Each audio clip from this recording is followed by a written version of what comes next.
నేను మీ లక్ష్మినండి. ఈరోజు మన వీడియోలో ఎండు చేపల పులుసు కర్రీ చేసి చూపిస్తాను. ఈ ఎండు చేపల పులుసు కర్రీ ఇలా చేసుకుంటే చాలా టేస్టీగా ఉంటుంది. ఎప్పుడు తినని వాళ్ళు కూడా చాలా బాగుందని కమ్మగా తింటారు. ఇలా చేసుకుంటే చాలా టేస్టీగా ఉంటుంది. మీరు కూడా ఒకసారి చేసి చూడండి. ఈ పులుసు కర్రీకి ఇవి కడ్డి చేపలండి. ఈ చేపలను కొంతమంది బొమ్మిడాలని కూడా అంటారు. మేమైతే కడ్డి చేపలు అంటాం మా తెలంగాణలో. ఇవి పొడవుగా ఉన్న చేపలను తీసుకొని తలలు, తోకలు, రెక్కలు అన్నీ తీసేసి ఇలాగ 2 ఇంచుల ముక్క కానీ 3 ఇంచుల ముక్క కానీ కట్ చేసి పెట్టుకోవాలి. పొయ్యి మీద ఒక గిన్నె కానీ బాండి కానీ పెట్టేసుకొని ఈ చేపలు వేసేసి కొంచెం డ్రైగానే ఫ్రై చేసుకోవాలి. లేకపోతే కూర మనకు తినబుద్ధి కాదు, నీసు వాసన ఉంటుంది. అలా ఫ్రై చేసుకుంటే మంచిగా టేస్టీగా ఉంటుందండి. మనం పులుసు కర్రీ వండుకున్నా ఫ్రై చేసుకున్నా చాలా టేస్టీగా ఉంటుంది. ఇవన్నీ ఒకసారి నీట్గా చేసి పెట్టుకొని ఒక డబ్బాలో వేసేసుకుంటే మనం చేసుకోవడానికి ఈజీగా ఉంటుంది. 2 ఉల్లిగడ్డలు సన్నగా కట్ చేసి పెట్టుకొని 2 టమాటాలు కట్ చేసి పెట్టుకున్న 2 పచ్చిమిర్చి కూడా ఇంత నిమ్మకాయ అంత చింతపండు అండి వాటర్ పోసి ఇది పులుసు తీసుకోవాలి. ఇప్పుడు ఈ ఎండు చేపలు ఒక గిన్నెలో వేసేసుకొని వాటర్ పోసేసుకొని 2 సార్లు వాటర్ పోసి ఇలాగ బాగా రుద్ది కడగాలి. ఇవి బాగా నల్లగా ఉంటాయండి. ఇలా రుద్దితే పైన అంతా కొంచెం పొట్టు లేక వెళ్ళిపోయి మనకు నీట్గా వచ్చేస్తాయి. చూడండి నీళ్ళు ఎంత నల్లగా అయిపోయినావో. ఇలాగా కడిగేసుకొని 2 సార్లు మళ్ళీ వేడి వాటర్ పోసి 5 నిమిషాలు నాననేయాలి. 5 నిమిషాల తర్వాత ఇవి మళ్ళా తీసేసి ఒక ప్లేట్లో వేసుకోవాలి. ఇలాగా చూడండి ఎంత తెల్లగా ఎంత బాగా అయిపోయినావో. ఇలా నీట్గా అయిపోయినాయి. చూడండి చాలా నీట్గా తెల్లగా అయిపోయినాయి. చూడండి ఎంత బాగా అయినావో. ఇప్పుడు పొయ్యి మీద ఒక ప్యాన్ పెట్టి 2 స్పూన్ల నూనె వేసుకొని ఈ ఎండు చేపలు దాంట్లో వేసి వేయించుకోవాలి. ఇవి కలర్ వచ్చే వరకు ఇలా వేయించుకుంటేనే మనకు పులుసు కర్రీ చాలా టేస్టీగా ఉంటుంది.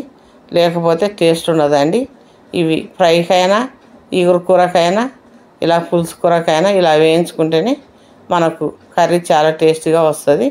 ఇవి వేగిన తర్వాత ఒక ప్లేట్లో తీసేసుకొని ఇవి పక్కన పెట్టేసి మళ్ళీ అదే ప్యాన్లో మరొక స్పూను నూనె వేసుకొని ఆవాలు, జీలకర్ర, కరివేపాకు, పచ్చిమిర్చి వేసి ఇవి కొంచెం కలర్ వచ్చే వరకు వేయించి ఉల్లిగడ్డ ముక్కలు కట్ చేసినవి వేసుకొని ఇవి కూడా కొద్దిగా వేగనిచ్చి ఇప్పుడు అల్లం వెల్లిపాయ పేస్ట్ వేసేసుకుందాము.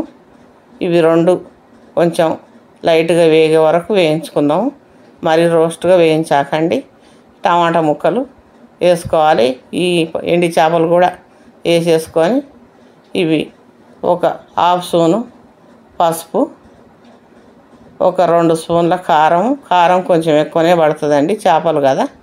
ఇలాగ కలిపేసి బాగా కలిసిపోయే వరకు కలిపేసి మూత పెట్టేసి ఉడకనేయాలి.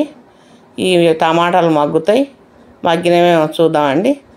ఇలాగ టమాటాలు మగ్గుతాయి, ఎండు చేపలు ఉడుకుతాయి. ఇవి గట్టిగా ఉంటాయి కదా, ముందే పులుసు పోసేయద్దు. మళ్ళీ మూత పెట్టేసి మగ్గిపోయిందండి. చూడండి ఎంత బాగా మగ్గిపోయిందో. ఇప్పుడు చేపలు కొంచెం ఉడికిపోయినాయి బాగానే. ఇప్పుడు పులుసు పోసుకోవాలి. ముందే పోసేస్తే ఆ పులుపుకు చేపలు ఉడకవండి. అందుకని చేపలు ఉడికిన తర్వాతనే పులుసు పోయాలి. ఇవి గట్టి చేపలు కాబట్టి చేపలలో సాల్ట్ ఉంటుంది, చూసుకొని కొంచెం తక్కువనే వేసుకోండి సాల్ట్. ఇలాగ వేసేసి ఇదంతా కలిపి మళ్ళీ మూత పెట్టేసి కొంచెం ఉడకనిద్దాము. చేపలు మెత్తగా ఉడికిపోతాయి. చూడండి ఎంత బాగా ఉడికిపోయినావో. అయిపోయింది, చేపలు ఉడికిపోయినాయి. ఇప్పుడు 2 స్పూన్ల ధనియాల పొడి, 1/2 స్పూను గరం మసాలా వేసేసుకుంటే ఈ టేస్ట్ బాగుంటుందండి. నీసు వాసన లేకుండా ఉంటుంది ఈ కర్రీకి, చేపల కర్రీకి. కొత్తిమీర వేసేసి కలిపేసుకోవడమేనండి. ఇంతేనండి. ఎంత తొందరగా ఈజీగా అయిపోయే ఈ కర్రీ చాలా టేస్ట్గా ఉంటుంది. 2 చిట్కలు పాటించి చేస్తే ఈ కర్రీ చాలా బాగుంటుందండి. కమ్మగా కడ్డి చేపలు కదా, చాలా గట్టిగా ఉంటాయి. వేడి నీళ్ళు 5 నిమిషాలు నాననేయాలి. కొంచెం ఉడికిన తర్వాతనే చింతపండు పులుసు పోసేసుకోవాలి. ఇలాగ ఈ 2 చిట్కాలు పాటించి చేసుకోండి. చాలా కమ్మగా ఉంటుంది ఈ కర్రీ. ఈ వీడియో మీకు నచ్చితే లైక్ చేసి సబ్స్క్రైబ్ చేసుకొని షేర్ చేయండి మీ ఫ్రెండ్స్కు. మా ఛానల్ను సపోర్ట్ చేయండి. ఒక్కసారి ఇలా చేసి చూడండి. ఎప్పుడు తినని వాళ్ళు కూడా కమ్మగా తింటారు.